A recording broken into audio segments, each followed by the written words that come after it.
Triangle.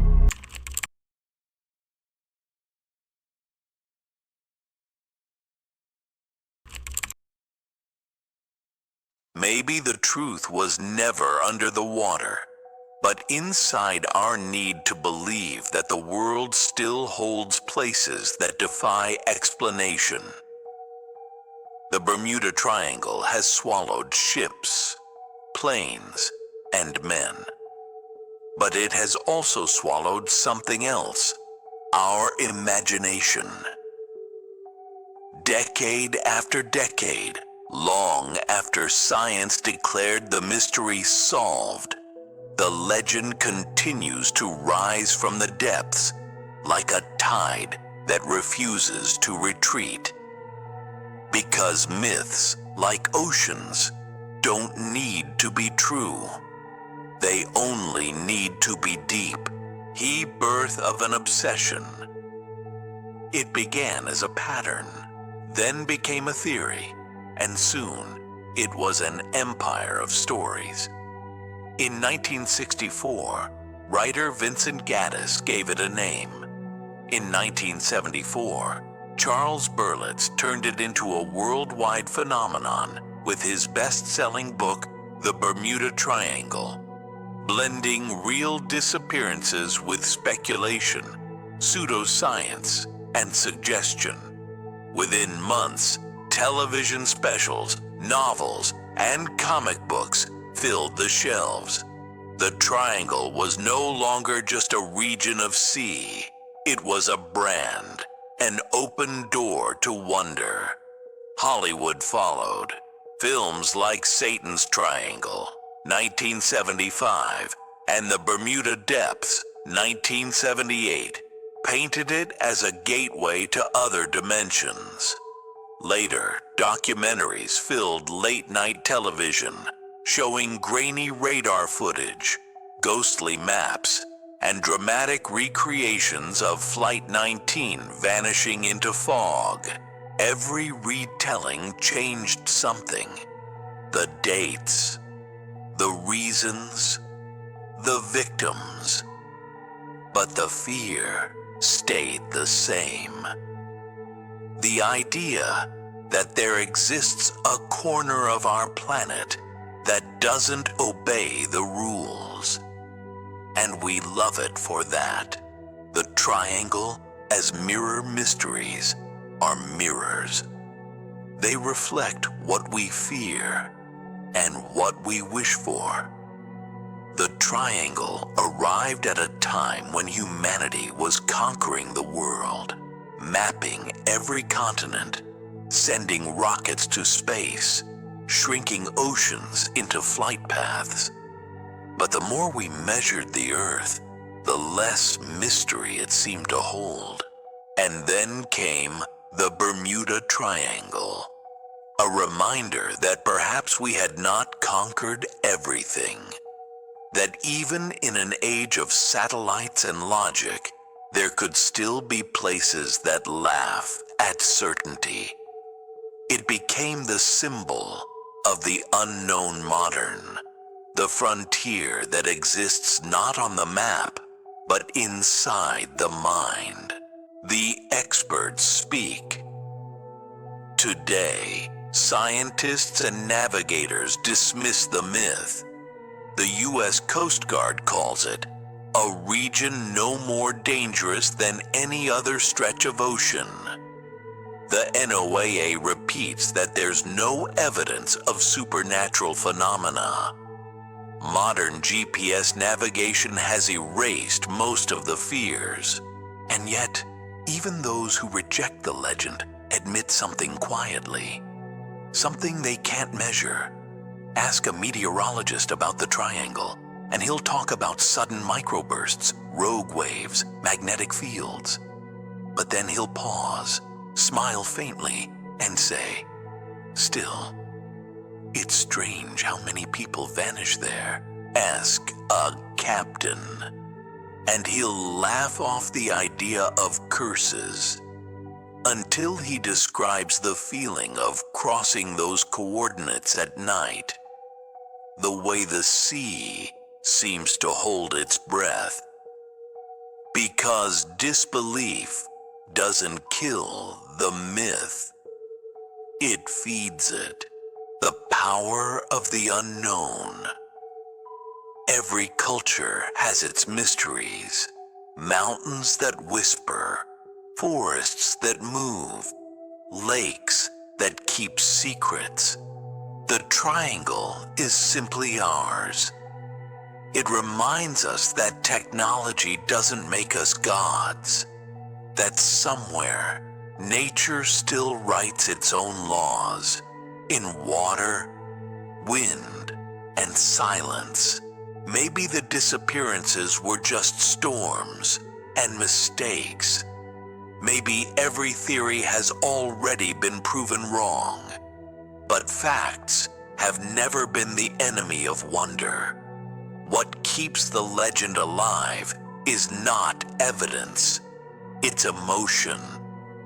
The Bermuda Triangle is a sanctuary for our collective awe, a place where logic ends and imagination begins. The psychology of mystery. We need enigmas, not to explain them, but to feel them. We invent patterns to soften the chaos of the world. We tell stories because the silence of randomness is unbearable. And so we fill the void with ghosts, portals, and invisible hands. The Bermuda Triangle became the oceanic version of that need. A myth shaped not by waves, but by the human heart. We stare into it, not because we expect answers, but because we want to remember what it feels like to wonder. The triangle today, even now, ships still cross its waters daily. Airliners fly over its invisible borders, and tourists take cruises that cut straight through the so-called zone of death. No one vanishes. No compasses spin.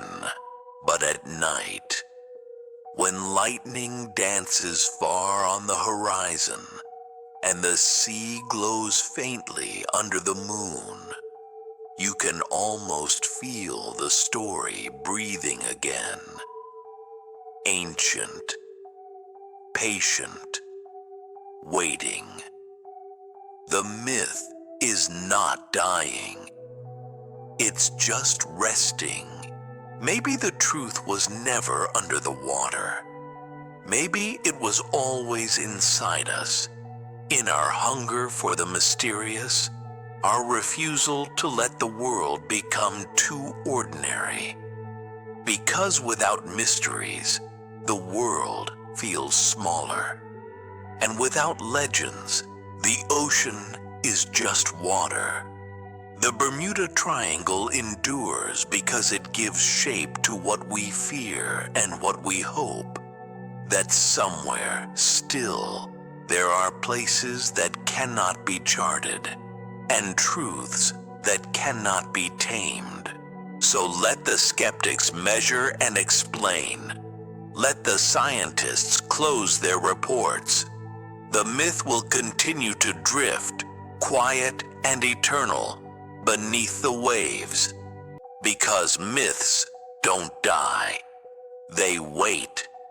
They wait for another ship, another storm, another story, and maybe, just maybe, another believer.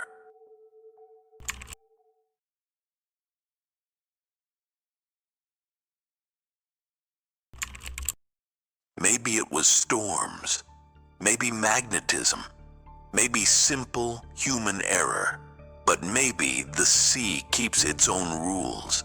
The Bermuda Triangle doesn't need to prove anything, because the fear it planted in us still floats. The ocean has always been both cradle and grave. It gives life, and then it takes it back. And somewhere between those two truths, the Bermuda Triangle waits. For a century, we have tried to solve it.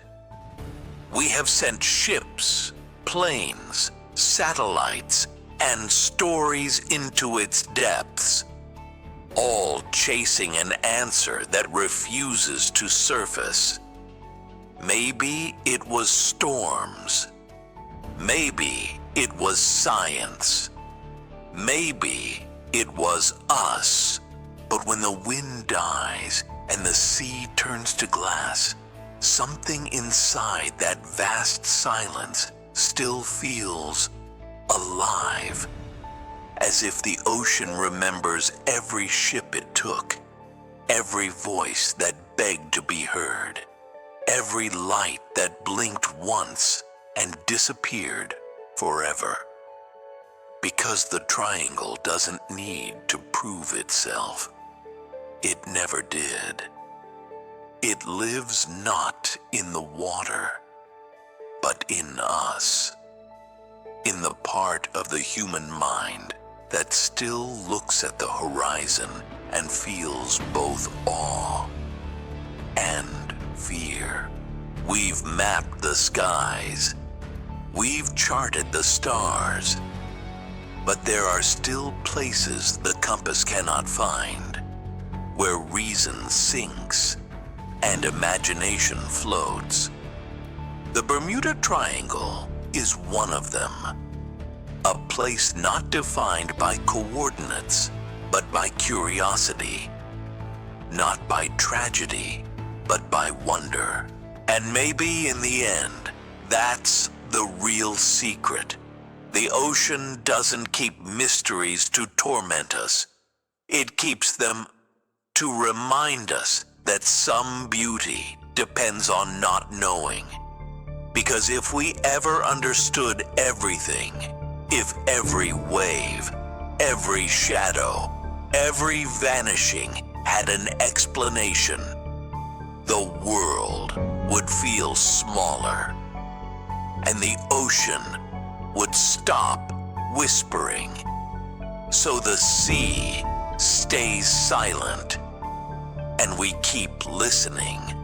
Maybe it was storms, maybe magnetism, maybe simple human error, but maybe the sea keeps its own rules. The Bermuda Triangle doesn't need to prove anything, because the fear it planted in us still floats